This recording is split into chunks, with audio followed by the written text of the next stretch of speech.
Yes. Okay. Thank you everyone for coming. As Brian said, I've been an attendee here for, it's been a couple of years. There's been a little bit of a gap, but this has actually been a goal of mine for a long time.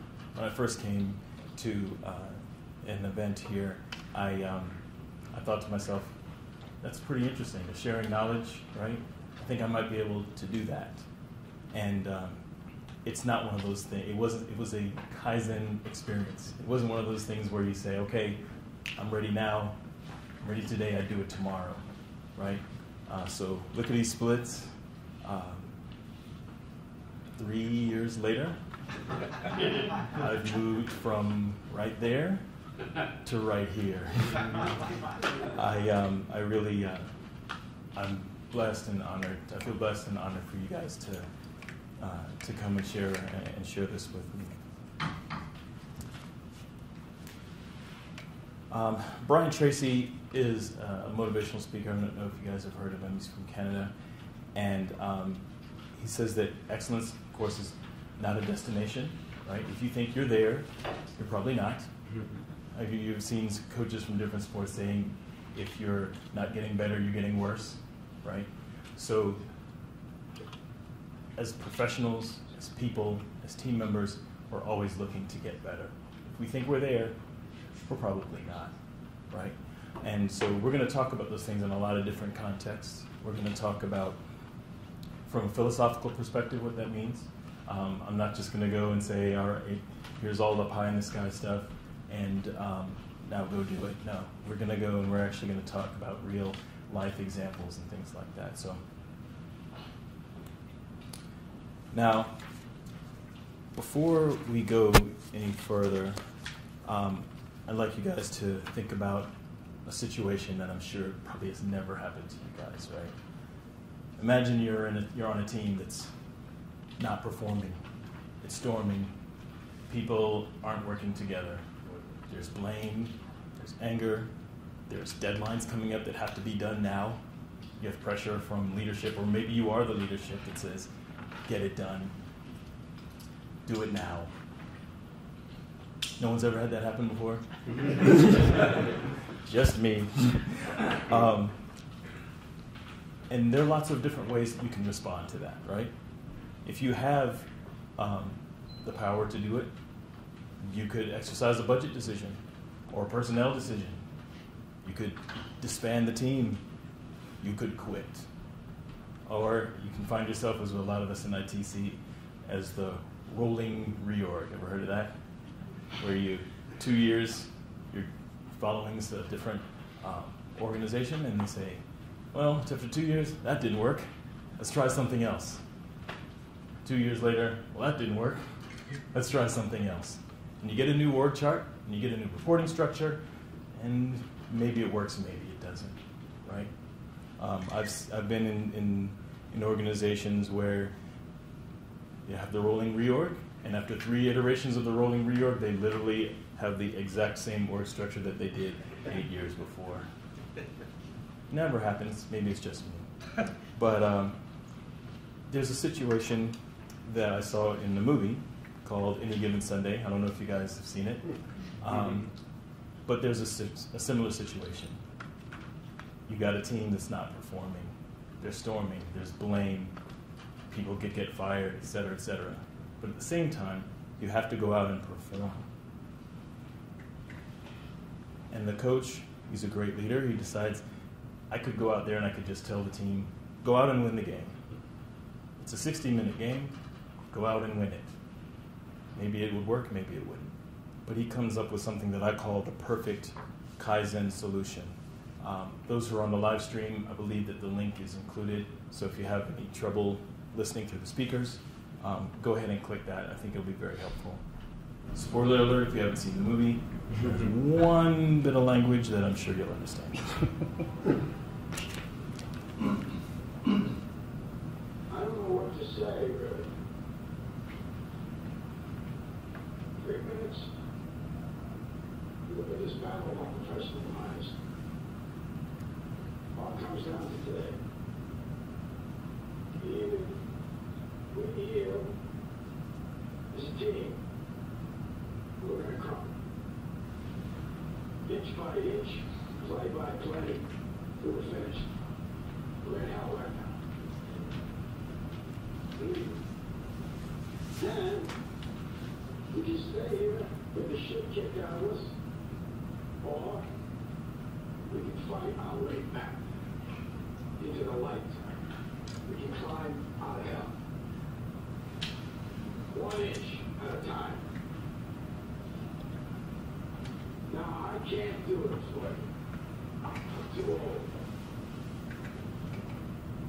I look around, I see these young faces, and I think, I mean, I made every wrong choice a middle-aged man can make. I pissed away all my money, believe it or not. I chased off anyone that's ever looked. And lately, I can't even stand the face I see.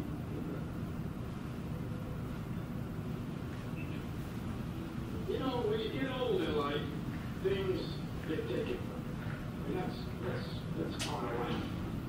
But you only learn that when you start losing stuff. You find out life's this game of inches. So is football. Because in either game, life or football, the margin for error is so small. I mean, 1/2 a step too late or too early, you don't quite make it. 1/2 second too slow, too fast, you don't quite catch it. The inches we need are everywhere around us. They're in every break in the game, every minute, every second. On this team, we fight for that inch. On this team, we tear ourselves and everyone else around us to pieces for that inch. We claw with our fingernails for that inch. Because we know when we have all those inches, that's going to make the fucking difference between winning and losing. Between living and dying. I'll tell you this, in any fight, it's the guy who's willing to die who's going to win that inch. And I know if I'm going to have any life, it's because I'm still willing to fight and die for that inch. Because that's what living is. The 6 inches in front of your face. Now I can't make you do it. You got to look at the guy next to you. Look into his eyes. Now I think you're going to see a guy who will go that inch. You're going to see a guy who will sacrifice himself for this team because he knows when it comes down to it, you're going to do the same for him. That's a team, gentlemen. And even we here, now, as a team, or we will die as individuals. That's what all of us.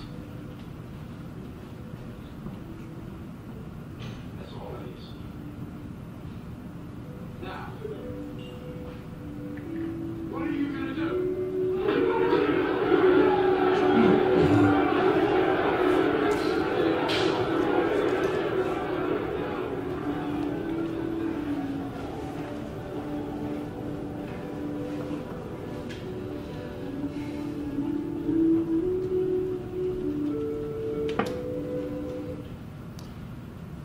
Thank you for your patience on that. Hopefully, as we go through,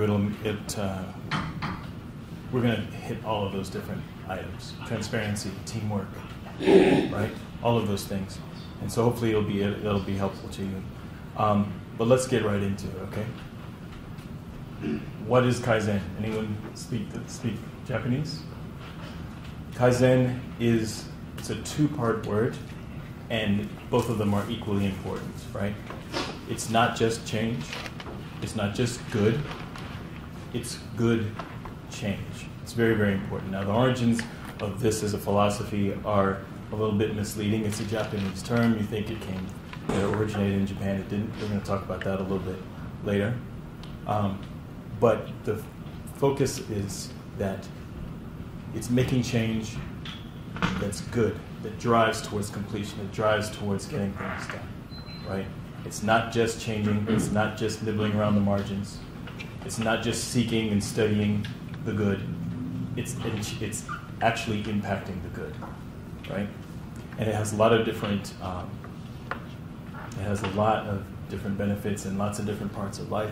When I first came into Kaizen, I started applying it to lots of different areas. And it's not something that I was able to just walk into a room to a director or a VP and say, all right, we're going to do Kaizen. It's something that you, on a regular basis, it's something that you need to model. It's a philosophy. If you follow it, people will ask you, why did you do that? How did you do that? And then you can bring it in. But in the meantime, you're getting all of the benefits in lots of different areas. So how did we start with this? It started actually, those of you who are PMPs have seen somewhere in the PMBOK, there's a reference to W. Edwards Deming, the Deming cycle, right? Plan, do, check, act. Deming was an American. He's an engineer, and there was an extreme need in World War II. As a country, in the United States of America, all of the knowledge that was used that we thought we needed, the workforce, the genius, all of these things, we were overseas fighting, right? Fighting fascism all over the globe, right? As a country, both we had to fight overseas, but we also had to build those bombs and bullets and Band-Aids and keep our industry going. But we didn't have the tools that we thought we needed up to that point. So we had to make a change. It was a rather innovative change. We had to bring everyone in. You see Rosie the Riveter, right? You see they stepped away from a top-down command and control philosophy towards business.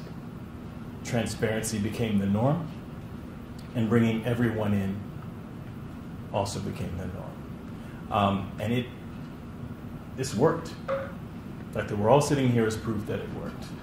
We won a war, changed the world. We have the greatest generation. But something happened, right? After we won,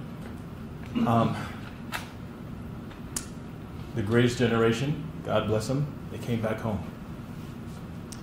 They came back home and they brought a different philosophy with them, right? Someone had spent years overseas being told what to do, when to do it. Don't raise your hand, aim that way, right? March this way, aim that way, fly over there. And they brought that back. We stopped including everyone. We stopped with the transparency. And we brought back a philosophy of business that while it contributed to the lifestyle that we enjoy today, it wasn't Kaizen. Contrast that with Japan at the same time. Infrastructure destroyed. Workforce decimated. Leadership non-existent. They simply could not do things the way they did before.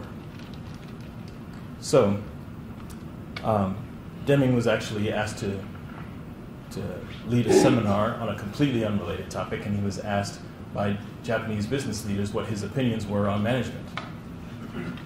And he dusted off a philosophy that was no longer in vogue in the United States. It became the Toyota way. You've heard of the Toyota way, right? But it's Kaizen. So it's very interesting when you look and you see that the answers that you need are right around you, right? You don't have to go to the other side of the world. It might go all the way to the other side of the world and back again, right? But it's really important as a team. Everything that you need, usually as a team, is on that team, right? And so the embrace of Kaizen, it moved into lots of different areas, right? So I'll use with certs, you talk about lean, right? There's lots of books on lean. There's lots of books on just-in-time production and supply chain, right?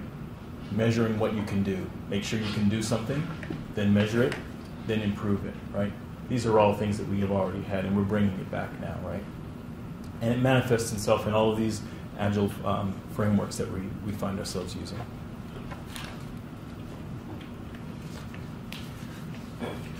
Now, if Kaizen is so great, I think it is. I think it works. I've talked to people even before this. I stepped up to the podium today, and they asked, how do you actually implement Kaizen, right? Or why aren't people doing it, right? And it's pretty simple. As human animals, we're not really wired to deal with change. Imagine you're walking on one of your one of your nature hikes or something, right? You're out in the west somewhere, and you come around a corner and you see a bear. Now, are you going to stand there? Are you going to plan? You're going to do? You're going to check, right? You're not going to do any of those things. You've got a violent change, and you've got to do something, right? You're not going to sit there and you're not going to say, well, maybe I'll just adjust, and I'll step 2 steps to the left and see if he goes by. No. And people who know more about brain function than I do have told me that our human brains literally don't know the difference between that bear that's standing in front of you and your director, or your VP, or your team, or a problem that you're facing, right? You've seen people freeze up. We're going to do something different? No. Or they start explaining the culture of the organization to you, trying to find a way not to sign on to that. But we can trick, as it were, we can trick ourselves into getting past that fight or flight mode that keeps us from being creative and keeps us from Kaizen, right? It's those small changes that will move you past that middle part of your brain, and and you find yourself creating another reality, really. You create another reality, and then that becomes the norm.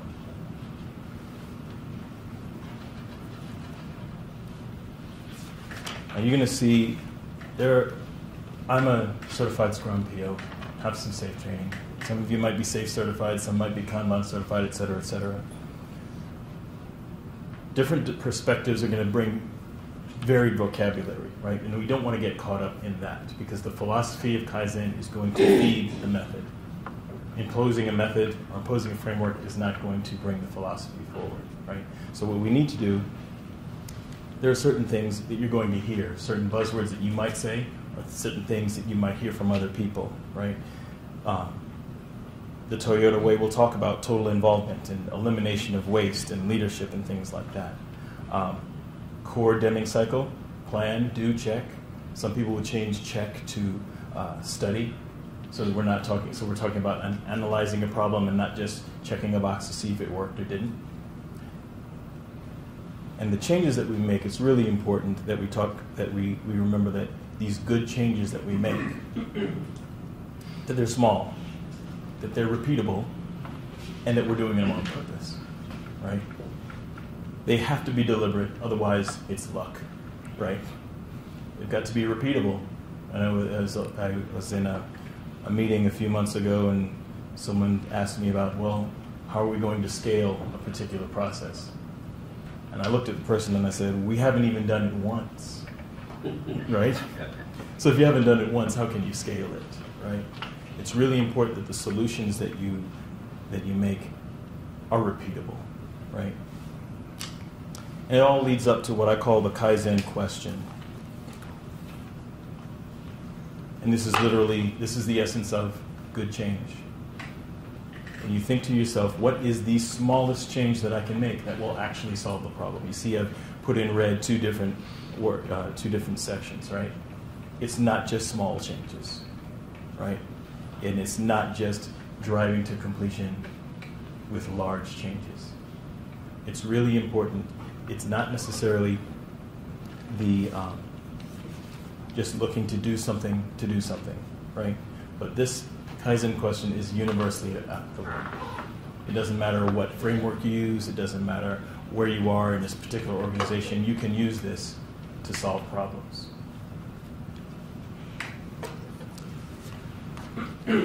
Like I said before, there are different perspectives, SAFe, Scrum, right? Kanban, DevOps, and there are different perspectives that will drive different different vocabularies, right? We don't want to be in a situation where, I spoke earlier about the Tower of Babel, right? Where we mean the same thing, but we don't say the same thing because our vocabulary doesn't match up. So these are just some examples, depending on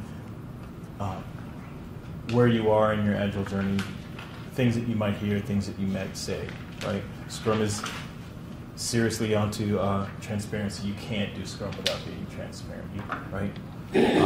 SAFe will talk about flow and relentless improvement. When I first, in my earlier part of life, when I was a dev lead, we did spiral development pretty much only, right? And there's different vocabulary that you'll use, but the point of this is not to get caught up in the vocabulary. Make sure that your perspectives are aligned. It's a great example of this. Anyone know what this is? If you have a good prescription on your glasses, it says the Tango Square, right? Tango Square, ideally, you would think that if you put your foot in every one of these boxes and do it exactly the right way, that you'd be able to do the tango. Does anyone do the tango? No. Okay. Does anyone dance ever? Yes. Right? But all I know is it takes two to tango. Absolutely. Absolutely. So take this and flip it for the other person. My point is, the methodology that you follow, the framework that you follow, you have to make sure that that when the music comes on, you can actually dance. Make sense? It's not just you, because you'll find yourself where you've created all these rules or you're following your framework, but the philosophy behind it, the meaning behind it, it gets lost. And when that happens, you get stuck with a lot of compliance exercises. Does anyone ever get caught up in that? And just from experience, I will tell you that compliance exercises are not sustainable. As soon as leadership takes their hand off the reins, it will fall apart, right?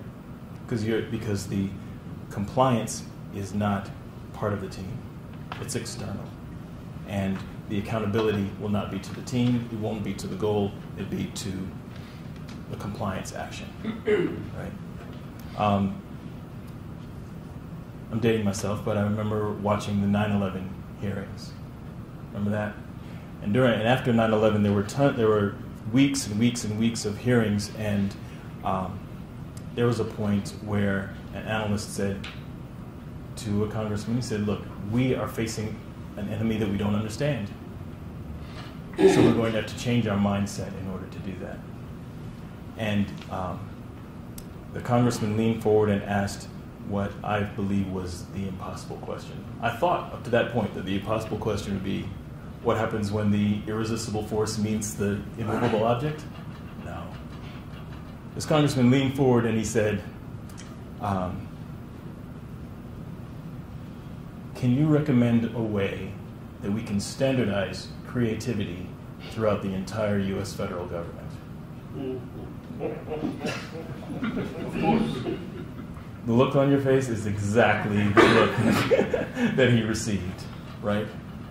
We don't want to get caught in these compliance actions, right? The framework is not going to reveal the philosophy, right? We're going to go tomorrow back to our jobs, back to our roles, and the philosophy that we bring to that is going to reflect in the framework. It doesn't work in reverse. Fair enough? So I'm not just going to give you certain, like I said, pie in the sky ideas about how these things might work. This case study actually came from an analyst that I work with. It's a great colleague of mine named Jillian McKnight. She's amazing. And she did this case study, and I actually had a Starbucks card in my pocket, and I tried to give it away for a year. But I couldn't, because I couldn't find anyone who had not been to Starbucks before. So hopefully this case study will make sense to everybody, right? So if you've been to Starbucks before, there was a time when the baristas would use shot glasses to measure out everything. If you're making espresso, if you're doing these other things, right? You'd understand that you can't pour everything out. You pour in the espresso or the milk or whatever, you can't get everything out. So there's the waste. Multiplied by all the hundreds and millions of times they do that through the day, there's waste that's actually, at some point it becomes real money, right? So let's make it so Starbucks actually decided to make a change. It wasn't necessarily a compliance action, but they decided to actually teach their baristas how to measure when they were pouring out their different ingredients.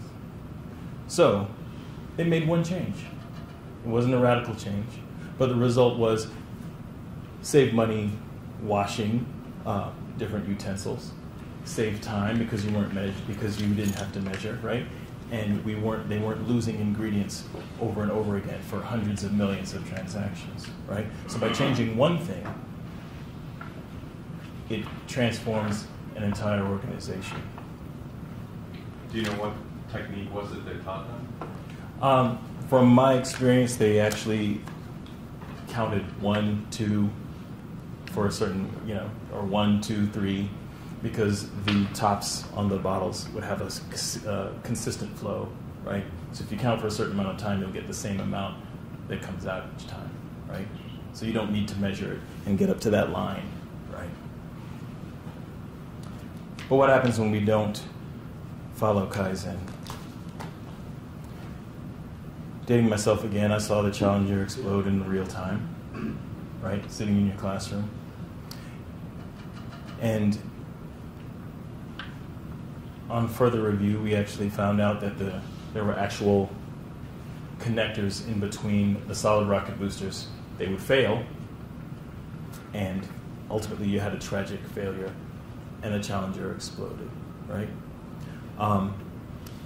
Eventually, they decided that since the Challenger didn't blow up every time, they considered it a feature instead of a problem to be solved.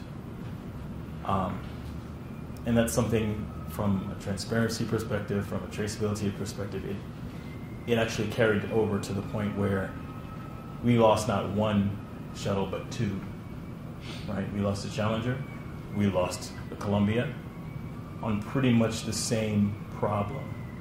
So when O-rings were redesigned, burned away, fine, but then the actual skin of the shuttle would come off every single time. Decided it was a feature, and since the astronaut survived, but the problem was not solved. They made a change by accepting the risk, but it wasn't a good change. Make sense? So when we get back to that Kaizen question, we have to talk about and make sure that we're cognizant of making a small change that actually solves that problem.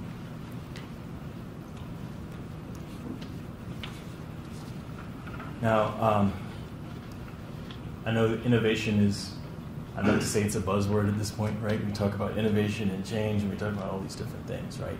In this context, Kaizen is set up against an innovative change, right? An innovative change is a large change, like the reorgs that we were talking about earlier, like a merger, like a new product line, right?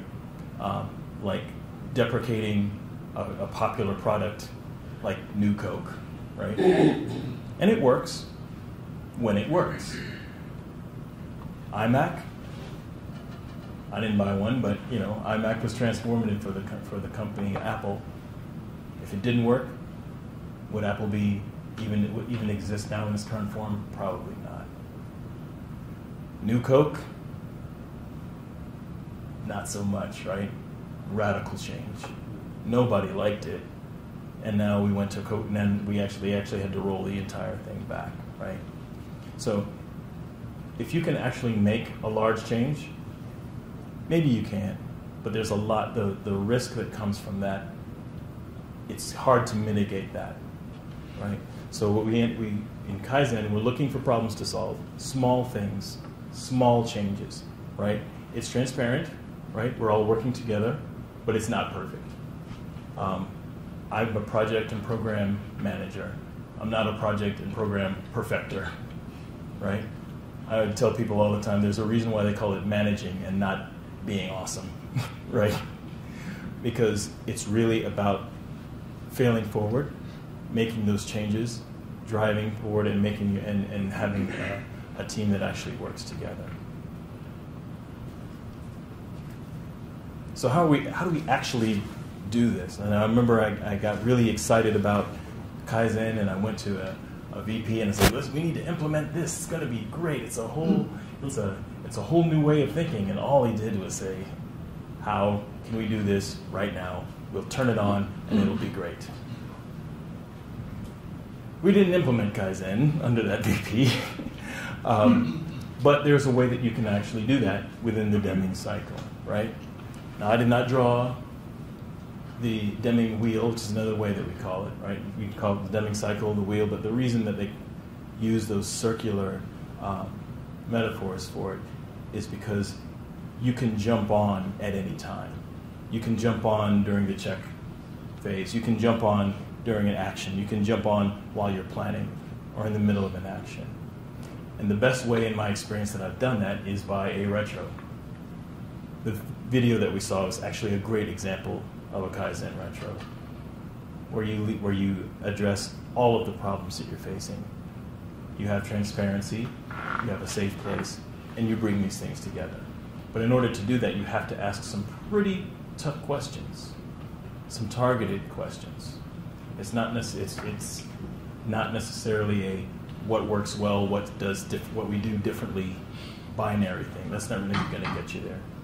So during each cycle, it's really important to get some specific. The more specific your questions are, the more targeted they are, the more effective your solutions are going to be, right? So, as I spoke earlier, meeting a commitment is huge. That's a binary thing. And if you can do something, then you can measure that thing. And if you can measure that thing, then you can improve that thing, right? So it's really, really important that in each one of these phases that you ask the specific questions that are necessary to get you to that actual Kaizen solution. Now, how do we actually do that? I know you've seen this before, and those who have worked in Scrum have gone to a retrospective, or if you've worked on a waterfall project, you have a retrospective, which is, in my view, are a little less, the utility is naturally limited because the project is over, right? So it's not necessarily things that you can actually use. So I recommend that you actually do retrospectives, even if you're not following an Agile process. If you're doing a waterfall project, checking is really important. Making sure that you're on course, make sure that the corrections, if they need to be made, that you can actually make them, right? In my experience with a retro, we throw out the concept of what went well, what do we do differently, and there are a few reasons for that. In my facilitations of that binary style, it doesn't lend itself necessarily to transparency. People don't necessarily want to speak up, right? They're waiting for someone else to say it or not say it, right? And if we can't find a problem, that's a problem. As a leader, if your team is not in a position where they can speak up and drive things forward, you need to be concerned about that, right? And so a way to get over that is we kind of game it a little bit. Instead of asking the generic questions like what went well, what do we do differently, we break it down into different areas. I've shown here process, communication tools, I've used people, right?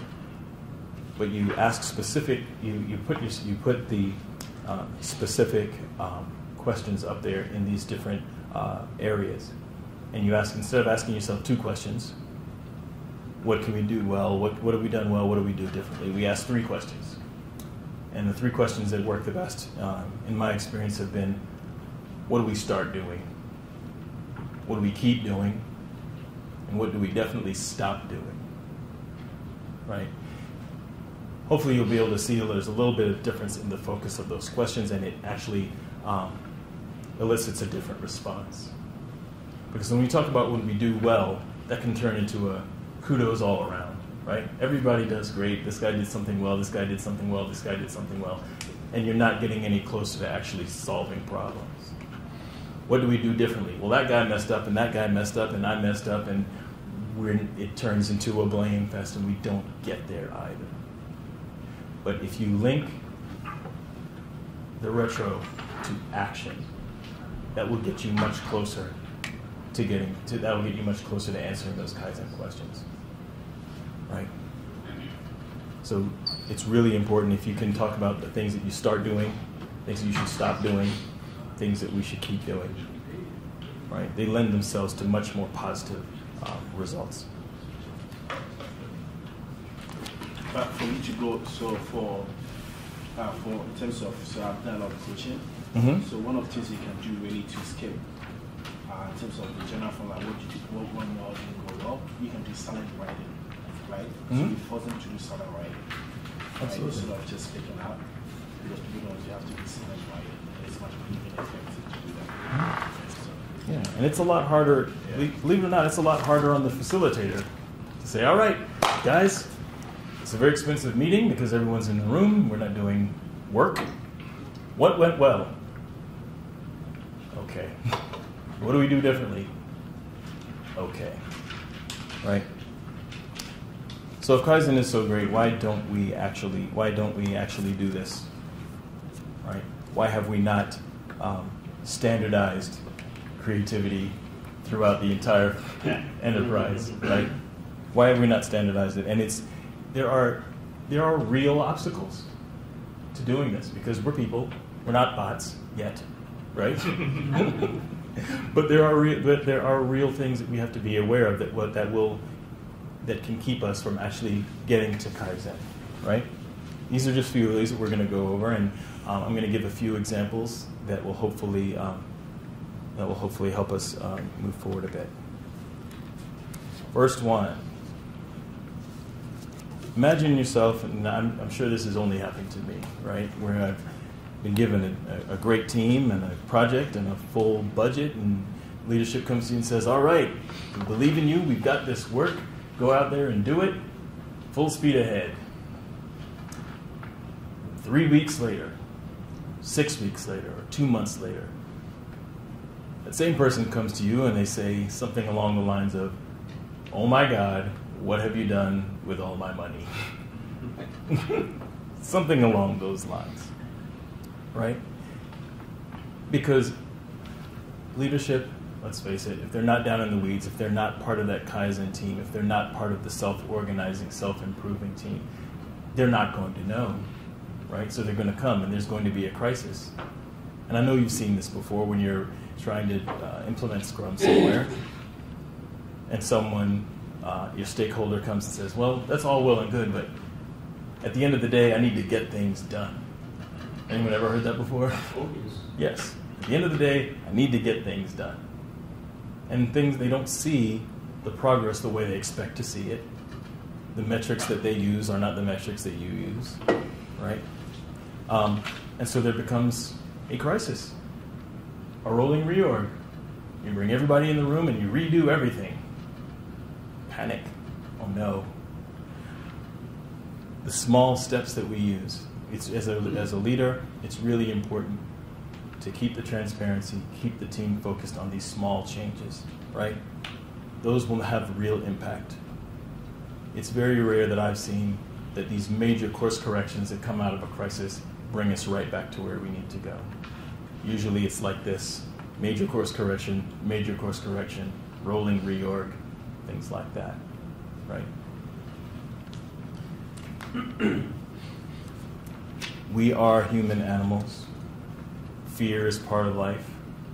Like I said before, your brain does not know the difference between your boss and a bear. You're going to have the same reaction when they come in and say, oh my God, what have you done with all my money, that you would if you walk around the corner and you see, and you're faced with a life-threatening situation, right?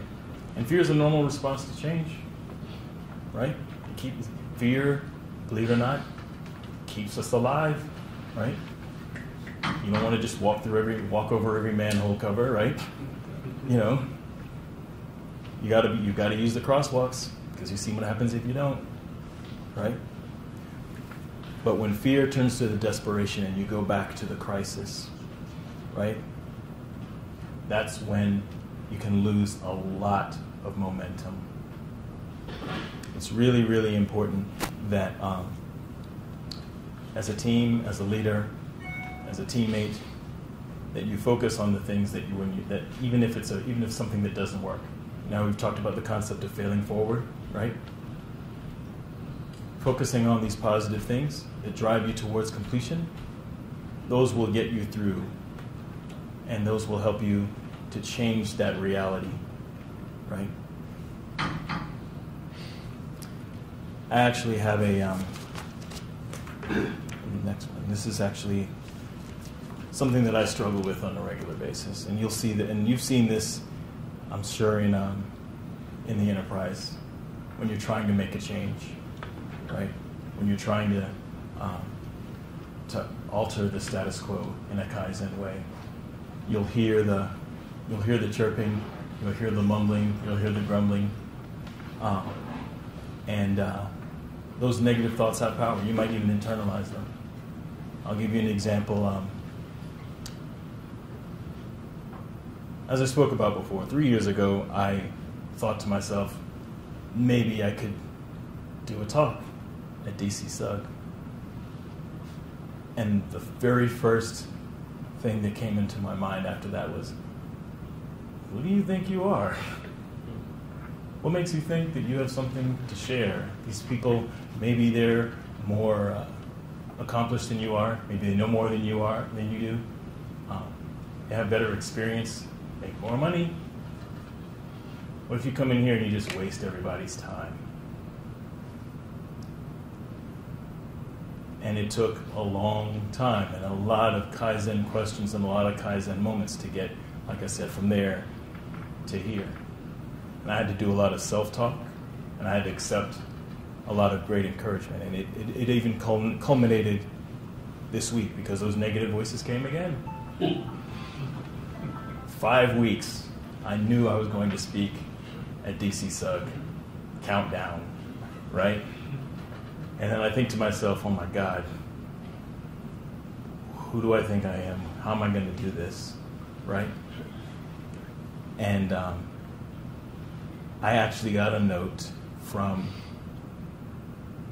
my high school computer science teacher, who, without him, I definitely wouldn't be standing here today.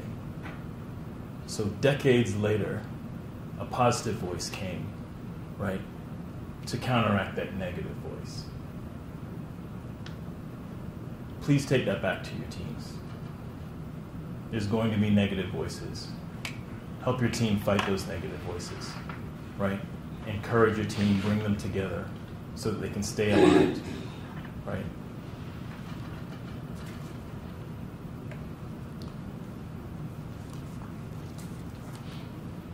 Isolation.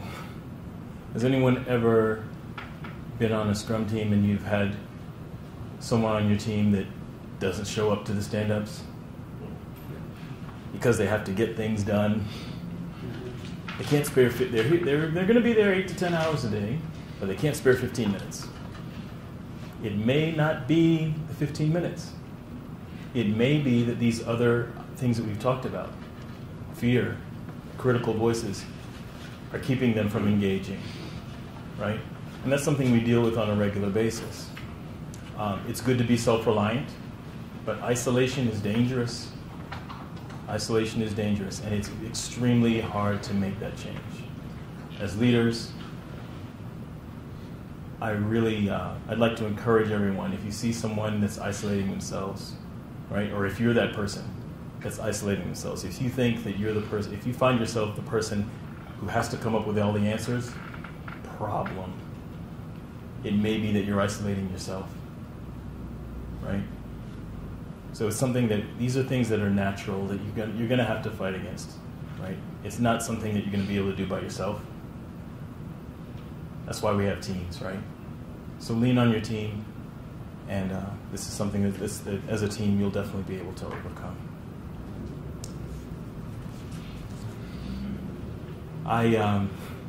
There's an old story about a guy who it's nighttime, and he's on the sidewalk, and he's moving around looking for things, and then his friend comes to him and says, "What are you doing?" First guy says, "Well, I lost my keys." And the guy says, second guy says, "Well, maybe I can help you. Where'd you lose them? Where's the last time you saw them?" He said, "Well, I felt them drop in the alley behind me." The second guy asked him the obvious question, right? "Why are you looking under this streetlight?" And the first guy says, "Well, duh, the light's better over here." Right? It's really important when you're implementing good change. The good part is driving towards that goal. Make sure that make sure that you have the courage not to nibble around the margins, right? Just because it's a small change doesn't mean that it can't be a focused change. As a matter of fact, it has to be a focused change, right? So it's really, really important. If you're going to make a change, if you're going to fulfill a task, ask yourself, what is my goal? It's a simple Kaizen question. And if you can answer that question, more than likely you're on the right track.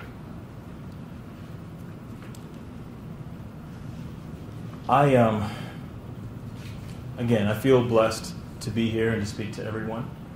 I have some closing thoughts. Sir Winston Churchill, when he left Parliament, he said, "Every day you will make progress. Every step may be fruitful. Yet there will stretch out before you an ever lengthening, ever ascending, ever improving path." Continuous improvement, right? From the 1940s, right? And so the goal is not to reach the end of that road. As we said at the very, very beginning, if you think you're there, you're not. The goal is to bring those best attitudes to all those moments of your life, including the gift that you've given to yourself and to me by choosing to come and share this talk. And I want to thank all of you for choosing to spend this time today. I want to ask one last question of everyone. You don't have to answer it here. We can answer it later. Send me an email, link up to me, whatever. But I'm going to ask everyone to think about this on your way home.